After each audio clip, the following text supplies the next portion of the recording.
அனைவருக்கும் வணக்கம். இன்னைக்கு நம்மளுடைய சேனல்ல என்ன மாதிரியான விஷயங்கள் எல்லாம் பார்க்க போறோம் அப்படின்னு பார்த்தீங்கன்னா, மகர ராசி நேயர்கள் அனைவருக்குமே இந்த நவம்பர் மாதம் முடிவதற்குள்ள ஒரு சில விஷயங்கள்லாம் உங்களுடைய வாழ்க்கையில நடக்க போகுதுங்க. அந்த விஷயங்கள் என்ன என்பதையும், மேலும் நீங்க இந்த காலகட்டத்தில் என்ன மாதிரியான விஷயங்கள்லாம் செய்யணும் செய்யக்கூடாது, குறிப்பா கிரக நிலைகளின் அமைப்புல என்ன மாதிரியான மாற்றங்கள் எல்லாம் உங்களுக்கு கிடைக்க போகுது, இதனால நீங்க என்ன மாதிரியான விஷயங்கள்லாம் செய்யணும் அப்படிங்கிறத பத்தியும், என்ன மாதிரி விஷயங்கள்லாம் செய்யக்கூடாது அப்படிங்கிறத பத்தியும் தாங்க தெளிவாக நம்ம இன்னைக்கு இந்த வீடியோ பதிவின் மூலியமாக பார்த்து தெரிஞ்சுக்க போகிறோம். இந்த பதிவுகள் அனைத்துமே உங்களுக்கு பயன் தரக்கூடிய விதத்தில் தாங்க இருக்கும். ஸோ வீடியோவை ஸ்கிப் பண்ணாமல் தொடர்ச்சியாக பாருங்கள். அது மட்டும் இல்லாமல் உங்களுடைய ஃப்ரெண்ட்ஸ் அண்ட் ஃபேமிலி மெம்பர்ஸ் யாராவது மகர ராசி நேயர்களாக இருந்தால் அவங்களுக்கு மறக்காமல் இந்த வீடியோவை ஷேர் பண்ணி விடுங்க. உங்களுக்கு ரொம்பவே பயன் தரக்கூடிய விஷயத்தில் இந்த வீடியோ பதிவானது இருக்கக்கூடுங்க. மேலும் உங்களுக்கு விநாயகர் பெருமானை ரொம்ப பிடிக்கும் அப்படின்னா மறக்காமல் இந்த வீடியோ கூட லைக் பண்ணிடுங்க.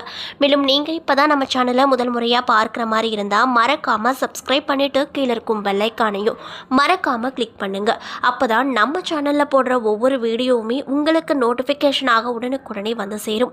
ஸோ இப்போ வாங்க நம்ம வீடியோக்குள்ளே போகலாம். மகர ராசியில் சேர்ந்தவங்களுக்கு இந்த நவம்பர் மாதம் முடிவதற்குள்ள என்ன மாதிரியான விஷயம்லாம் நடக்க போகுது அப்படின்னு பார்த்தீங்கன்னா, காரியங்கள் அனைத்துமே அனுகூலம் பிறக்கும். முயற்சிகளில் வெற்றி கிடைக்கும். வழக்குகளில் சாதகமான தீர்ப்பு கண்டிப்பாக கிடைக்கும். எதிர்பாராத பண வரவுக்கு வாய்ப்பு இருக்குங்க. முன்னேற்றத்திற்கு தடை எதுவுமே இருக்காது. புதிய பொருட்களின் சேர்க்கை உண்டாகும். இன்னும் சிலருக்கு பயணங்களும் அதன் மூலமாக ஆதாயமும் ஏற்பட போகுது. புதிய ஆடை ஆபரணங்கள் வாங்கி மகிழ்ச்சி அடைவீங்க. ஆனாலுமே குடும்பத்தில் அடிக்கடி வீண் விவாதங்கள், கணவன் மனைவிக்கிடையே கருத்து வேறுபாடுகள் தோன்றக்கூடும். மேலும் ஒருவரை ஒருவர் அனுசரித்து செல்வது இந்த காலகட்டத்தை பொறுத்த வரைக்கும் ரொம்ப நல்லது அப்படின்னு சொல்கிறாங்க. மேலும் மாதத்தின் பிற்பகுதிக்கு மேலே குடும்பத்தில் மகிழ்ச்சியும் நிம்மதியும் பிறக்கும். பிள்ளைகள் வகையில் பெருமை சேரும். உறவினர்கள் வருகையும் அவர்களால் உதவிகளும் கிடைக்கும். நண்பர்கள் வகையில் பிரச்சனைகள் ஏற்படலாம் என்பதால் பொறுமையை கடைபிடிப்பது அவசியமான ஒரு விஷயமா இந்த காலகட்டத்தில் உங்களுக்கு பார்க்கப்படுது. சுப நிகழ்ச்சிகளில் கலந்து கொள்வீங்க. மேலும் உத்தியோகத்தில் இருக்கக்கூடியவங்களுக்கு பணி சுமை அப்படிங்கிறது அதிகமாக இருக்கும். ஆனாலுமே சக ஊழியர்கள் அனுசரணையாக உங்களிடம் நடந்து கொள்வாங்க. கூடுமான வரை உங்கள் பணிகளில் மட்டுமே நீங்கள் கவனம் செலுத்துவது நல்லதுங்க. உயர் அதிகாரிகளோடு பேசும்போது பொறுமையை கடைபிடிப்பது அதை விட ரொம்ப நல்லது. மேலும் அவருடைய கோபத்தில் எதுவும் கூறினாலுமே மௌனமாக இருப்பது பிற்காலத்திற்கு உங்களுக்கு நிறைய விதமான நற்பலன்களை ஏற்படுத்தி கொடுக்கும். தொழில் மற்றும் வியாபாரத்தை பொறுத்த வரைக்கும் இந்த காலகட்டம் உங்களுக்கு எப்படி அமைஞ்சிருக்கு அப்படின்னு பார்த்தீங்கன்னா, சுமாராக தான் இருக்கக்கூடும். போட்டிகள் அதிகரிக்கும். சக வியாபாரிகளால் மறைமுக எதிர்ப்புகளை சந்திக்க வேண்டிய நிலை உண்டாகக்கூடும். வீண் அலைச்சலுமே அதனால் மன சோர்வுகளும் உடல் அசதியும் உண்டாகக்கூடும். அது மட்டும் இல்லாமல் வியாபாரத்தை முன்னிட்டு வெளியூர் பயணங்கள் மேற்கொள்ள நேரிடும். புதிய முயற்சிகளை இந்த காலகட்டத்தில் மேற்கொள்ள வேண்டாம் அப்படின்னு சொல்கிறாங்க. அரசாங்க காரியங்கள் தாமதமாக முடியும். குடும்பத்தை நிர்வகிக்கக்கூடிய மகர ராசி நேயர்களுக்கு இந்த காலகட்டமானது. குடும்பத்தில் அனைவரையும் அனுசரித்து செல்வது நல்லதுங்க. மாத பிற்பகுதியில் அக்கம் பக்கத்தில் இருப்பவர்களின் ஒத்துழைப்பு மனதுக்கு உற்சாகத்தை கொடுக்கக்கூடிய வகையில் இருக்கக்கூடும். வேலைக்கு செல்லும் பெண்மணிகளுக்கு அலுவலகத்தில் தங்களுடைய பொறுப்புகளில் கவனமாக இருப்பது அவசியமான ஒரு விஷயமா பார்க்கப்படுதுங்க. மேலும் உங்களுக்கு சாதகத்தை ஏற்படுத்தி கொடுக்கக்கூடிய நாட்கள்லாம் என்னன்னு பார்த்தீங்கன்னா, நவம்பர் 27, 29, டிசம்பர் 2, 5, 7, 11, 15. மேலும் சந்திராஷ்டம தினங்கள் நவம்பர் 22 மாலை முதல் 23, 24, 25 விடியற்காலை வரை. மேலும் உங்களுக்கு அதிர்ஷ்டம் தரக்கூடிய எண்கள் 5, 6, 9. வழிபட வேண்டிய தெய்வம் மகாலட்சுமி வெங்கடாஜலபதி. செய்ய வேண்டிய பரிகாரம் விஷ்ணு சாகஸ்ர நாமம் மற்றும் மகாலட்சுமி அஷ்டங்கம் பாராயணம் செய்வது நல்ல பலன்களை உங்களுக்கு அள்ளி கொடுக்கும். அது மட்டும் இல்லாமல் சனிக்கிழமை நாட்களில் ஆஞ்சநேயருக்கு துளசியை அர்ச்சனை செய்து வருவது நிறைய விதமான நற்பலன்களை ஏற்படுத்தி கொடுக்கும் அப்படின்னு சொல்கிறாங்க. ஸோ இந்த வீடியோ பதிவை மகர ராசி நேயர்கள் யாராவது பார்த்துட்டு இருந்தீங்க அப்படின்னா மறக்காமல் இந்த இரு கடவுளுக்குமே இந்த விஷயங்களை செய்யுங்க. கண்டிப்பாக அந்த இரு கடவுளுமே உங்களுக்கு நல்ல பலனை நிச்சயமாக கொடுப்பாங்க.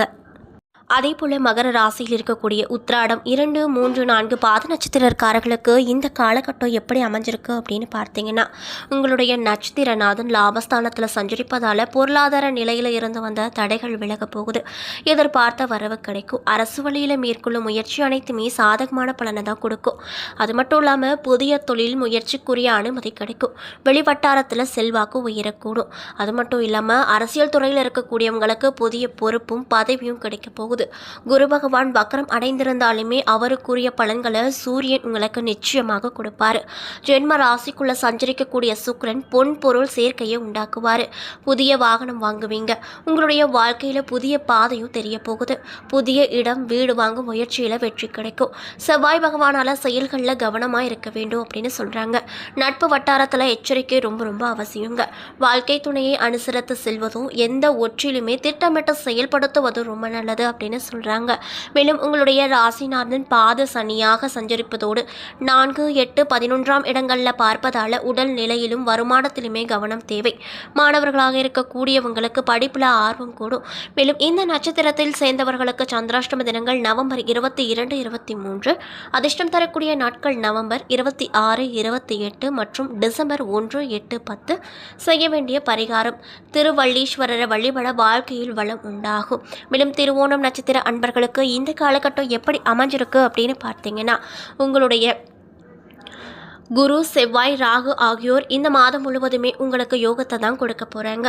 மேற்கொள்ளும் முயற்சிகள் எல்லாத்துலேயுமே வெற்றி மட்டுமே கிடைக்கும். தன்னம்பிக்கையோ தைரியத்தையோ அதிகரிப்பாங்க. நீங்கள் மேற்கொள்ளும் வேலைகளில் லாபத்தை காண கொடுக்கக்கூடிய நிலையை ஏற்படுத்துவாங்க. இந்த நேரத்தில் சூரிய பகவான் உங்களுடைய வாழ்க்கையில் புதிய வெளிச்சத்தை உண்டாக்குவார். தடைப்பட்டிருந்த வருமானம் வர தொடங்கும். வியாபாரத்தில் முன்னேற்றம் கிடைக்கும். பயணத்தால் லாபம் அதிகரிக்கும். புதிய வாடிக்கையாளர்கள் வந்து சேருவாங்க. புதிய தொழில் தொடங்க எதிர்பார்த்த அனுமதி கண்டிப்பாக இந்த காலகட்டத்தில் கிடைக்கும். வியாபாரத்தில் இருந்து வந்த தடைகள் விலக போகுது. அதிர்ஷ்டக்காரகன் அப்படின்னு சொல்லக்கூடிய சுக்கிர பகவான் சாதகமான இடத்துல சஞ்சரிப்பதால் வருமானம் அப்படிங்கிறது உங்களுக்கு அதிகமாக கிடைக்கும். அதில் எந்த ஒரு மாற்றமும் இல்லை அப்படின்னு சொல்கிறாங்க. அது மட்டும் இல்லாமல் உங்களுடைய செல்வாக்கிலும் எப்பொழுதுமே கவனம் வேண்டும். அதே போல் உங்களுடைய நிலையை மேலும் உயர்த்தும். மாதத்தின் பிற்பகுதிக்கு மேலே புதன் சாதகமாக சஞ்சரிப்பதால் ஒப்பந்தங்கள் கிடைக்கும். எதிர்பார்த்த இடத்துல இருந்து பணம் கிடைக்கும். மாணவர்களுக்கு படிப்பில் அக்கறை கூடும். மேலும் இந்த நட்சத்திரத்தில் சேர்ந்தவங்களுக்கு சந்திராஷ்டம தினங்கள் நவம்பர் 23, 24. அதிர்ஷ்டம் தரக்கூடிய நாட்கள் நவம்பர் 26, 29. மேலும் டிசம்பர் 2, 8, 11. செய்ய வேண்டிய பரிகாரம் காலதீஸ்வரரை வழிபட வாழ்க்கையில் வளம் பெருகும். மேலும் அவிட்டம் 1 மற்றும் 2ஆம் பாத நட்சத்திர நேயர்களுக்கு இந்த காலகட்டம் எப்படி அமைஞ்சிருக்கு அப்படின்னு பார்த்தீங்கன்னா, எந்த ஒன்றிலுமே எச்சரிக்கையோடு செயல்பட வேண்டியது அவசியமான ஒரு விஷயமா பார்க்கப்படுது. தவறான நட்புகளை நீக்குவதும் சட்டத்திற்கு புறம்பான செயல்பாடுகளை செய்வதும் தவிர்த்து கொள்வது ரொம்ப நல்லது. மாதம் முழுவதுமே சூரிய பகவான், ராகு, சுக்கிரன் சஞ்சரிப்பதால் நீங்கள் எடுத்து வைக்கக்கூடிய வேலைகள் எல்லாமே வெற்றியாகும். உத்தியோகத்தில் முன்னேற்றம் ஏற்படும். வியாபாரத்தில் லாபம் அதிகரிக்கும். தொழிலில் புதிய வாடிக்கையாளர்கள் வந்து இணைவாங்க. வெளிநாட்டிற்கு செல்ல முயற்சி செய்தவர்களுக்கு அனைத்துமே சாதகமாக முடியும். முடங்கி கிடந்த தொழில்கள் யாவுமே முன்னேற்றம் அடையும். புதிய தொழில் தொடர்பாக மேற்கொள்ளும் முயற்சி வெற்றியை கொடுக்கும். கணவன் மனைவிக்குள் இருந்து வந்த நெருக்கடிகள் விலக போகுது. குடும்பத்தில் மங்கள ஓசைக்கான அறிகுறி தென்படும். பொன் பொருள் சேர்க்கை இருக்கும். புதிய இடம் வாங்கும் முயற்சி வெற்றி கொடுக்கும். இன்னும் சிலருக்கு பழைய வாகனத்தை விற்றுவிட்டு மனதிற்கு பிடித்த புதிய வாகனம் வாங்குவீங்க. மாணவர்களாக இருக்கக்கூடியவங்களுக்கு மாதத்தின் பிற்பகுதிக்கு மேலே படிப்பில் அதிகளவு அக்கறை இருக்கும். மேலும் இந்த நட்சத்திரத்தில் சேர்ந்தவங்களுக்கு என்ன கிழமை சந்திராஷ்டம தினம் அப்படின்னு பார்த்தீங்கன்னா நவம்பர் 24, 25. அதிர்ஷ்டம் தரக்கூடிய நாட்கள் நவம்பர் 26, 27, டிசம்பர் 8, 9 அப்படின்னு சொல்கிறாங்க. மேலும் செய்ய வேண்டிய பரிகாரங்கள் என்னன்னு பார்த்தீங்கன்னா, மருதமலையில் இருக்கக்கூடிய முருகப்பெருமான வழிபட வாழ்க்கையில் முன்னேற்றம் பிறக்கும் அப்படின்னு சொல்லப்படுதுங்க. என்ன நண்பர்களே, இந்த வீடியோ பதிவுகளை நம்ம மகர ராசி நேயர்கள் அனைவருக்குமே இந்த நவம்பர் மாதம் முடிவதற்குள்ளே என்ன மாதிரியான மாற்றங்கள் கிடைக்க போகுது, மேலும் நீங்கள் இந்த காலகட்டத்தில் என்ன மாதிரி விஷயங்களை ரொம்ப கவனமாக இருக்கணும், என்ன விஷயம் செய்யணும் செய்யக்கூடாது அப்படிங்கிறத பற்றி தெளிவாக இந்த வீடியோவில் பார்த்துருப்பாங்க. இந்த பதிவுகள் மகர ராசி நேயர்கள் அனைவருக்குமே பயன் தரக்கூடிய விதத்தில் தாங்க அமைஞ்சிருக்கும். ஸோ வீடியோ பிடிச்சிருந்தால் லைக் பண்ணுங்கள், ஷேர் பண்ணுங்கள். அது மட்டும் இல்லாமல் உங்களுக்கு முருகப்பெருமானை ரொம்ப ரொம்ப பிடிக்கும் அப்படின்னா அந்த வீடியோ கூட லைக் பண்ணிடுங்க. மேலும் நீங்கள் இப்போ தான் நம்ம சேனலை ஃபர்ஸ்ட் டைம் பார்க்குற மாதிரி இருந்தால் மறக்காமல் சப்ஸ்கிரைப் பண்ணிவிட்டு கீழே இருக்கும் பெல் ஐக்கானையும் மறக்காமல் கிளிக் பண்ணுங்கள். அப்போ தான் நம்ம சேனலில் போடுற ஒவ்வொரு ஆன்மீக தகவலுமே உங்களுக்கு நோட்டிஃபிகேஷனாக உடனுக்குடனே வந்து சேரும். நன்றி.